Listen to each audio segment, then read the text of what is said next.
लिंगावणे ग्रामपंचायतीतील जलजीवन योजनेअंतर्गत 3-13 वाजले असल्याचं चित्र समोर आलंय।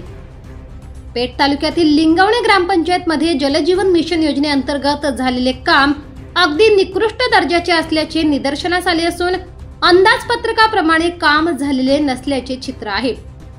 वार्ड क्रमांक 1 व 2 मध्ये नागरिकांना पिण्यासाठी पाणी मिळत नसल्याने शासनाची व नागरिकांची दिशाभूल केली असल्याचा आरोप जनतेतून करण्यात आला आहे।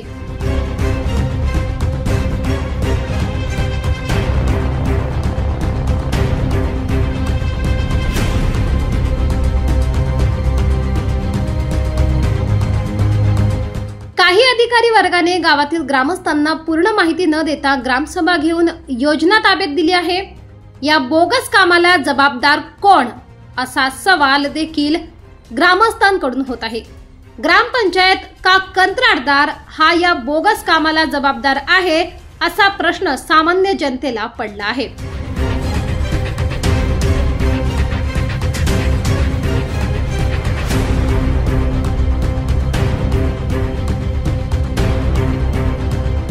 आज बघितले तर पाणी कर हा अव्वाचे सव्वा आकारले जात आहे।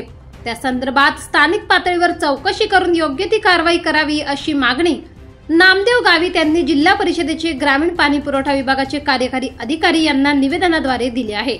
याप्रमाणे पेठ तालुक्यातील अजूनही काही योजनेचे काम निकृष्ट दर्जाचे असू शकतात असा अंदाज देखील वर्तवला जातोय।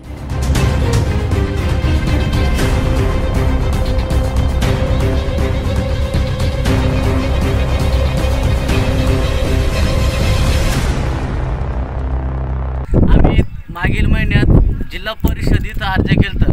पेठ, सुरगाणा, त्र्यंबकेश्वर, हर्सूल आणि दिंडोरी ह्या चारही तालुक्यांच्या आम्ही जिल्हा परिषदला जलजीवन योजना मिशन अंतर्गत कंप्लीट केली।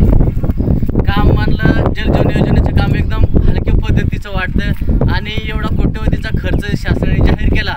बातम्या दिल्या, मीडियाद्वारे बऱ्यापैकी कोट्यवधीचा निधी दाखवला आणि आजही आदिवासी भागात आदिवासी तालुक्यांना महिलांच्या डोक्यावरती हंडेच आहेत। फक्त लाडकी बहीण, आमची लाडकी बहीण, लाडकी बहिणीला डोक्याचे हंडे आणि आंबे विकायलाच पाठवतात कुठेतरी बाजाराला। त्याच्या अनुषंगाने आज आम्ही लिंगावणे ग्रामपंचायत पेठ तालुक्या येथे आले असताना ही जलजीवन योजना ग्रामपंचायती अंतर्गत हँडओव्हर केली ठेकेदारांनी।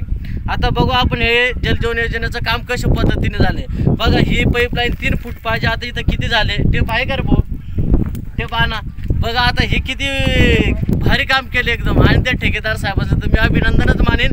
परंतु जे पाणी पुरवठा विभागाचे तालुका स्तरीय डेप्युटी इंजिनियर त्यांचे देखील मी स्वागत करतो का तुमचे देखरेखीखाली हे पद्धतीने काम झालं म्हणजे अतिउत्तम म्हणजे अतिउत्तम। तुम्ही स्वतःच्या पलीकडे चांगल्या पद्धतीने काम केलं असंच म्हणावं लागेल। बघा ही साधा अर्धा फूट सुद्धा काम नसेल, अर्धा फूट नाही या पद्धतीने काम करायचं म्हणजे अरे तुम्ही गरीबाला पानपट्टी नसली तर तुम्ही त्याचे पेपर देते नाही।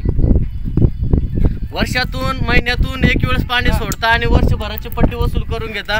आता मी तुम्हाला दाखवतो किती फूट यांनी मेन लाईनीचं कनेक्शन जे विहिरीकडून इथं टाकीमधील जी लाईन आणली त्याचं कनेक्शन आता मी तुम्हाला दाखवतो। बघा ही चारी आहे, 1 फुटाला कमी आहे। 10 इंच चारी खोदलेले, किती 10 इंच मोजून 10 इंच चारी आहे। बघा आता 10 इंच म्हणजे आणि पैसा ठेकेदारांनी आणि शासनाने पूर्ण 3.5 फुटाचं काम 3 फुटाचं दिलेलं आहे। आता याला जबाबदार कोण म्हणायचे, ग्रामपंचायत म्हणायचे का? याचा अर्थ असंच वाटतं ग्रामपंचायतीने पैसे घेऊन योजना ताब्यात घेतली ठेकेदाराकडून। गावाशी पूर्णपणे निष्काळजीपणाने ग्रामसभा घेतली होती का तुम्ही? मग त्यावेळेस तुम्हाला ठेकेदाराला काम दाखवता आलं नव्हतं का? मग हे काम कसं काय तुम्ही ताब्यात घेतलं? विचार करा तुम्ही। आज याला जबाबदार कोण आहे? तिथं 3 फूट नाही, साधारण 2 फुटाच्या अंदरच काम आहे ते। इथं बघा हे कोण जबाबदार येतलं? तुम्ही कशी काय ताब्यात योजना घेतली? बरं तुम्ही अडाणी, सर्व अडाणी, भाऊसाहेब अडाणी होते का? भाऊसाहेबांची जबाबदारी नव्हती का ही योजना ताब्यात घेता वेळेस पाहून? बघा भोळी भाबडी जनतेला प्रशासकीय आणि अधिकाऱ्यांनी कशा पद्धतीत लुटले। भाऊ तू इथलाच आहे का? बाहेरच आहे ना? चला अजून आपण पुढे बघू यांचं काय काय कॅल्क्युलेशन आहे ते। आज आम्हाला होतं आम्ही गांडोळा ग्रामपंचायत, सावरपाडा ग्रामपंचायत आणि आज लिंगवणा ग्रामपंचायत असे 3 ग्रामपंचायत काढल्यात. आता पुढं अजून आमच्या आडकोरची ग्रामपंचायत आहे, ते काढू.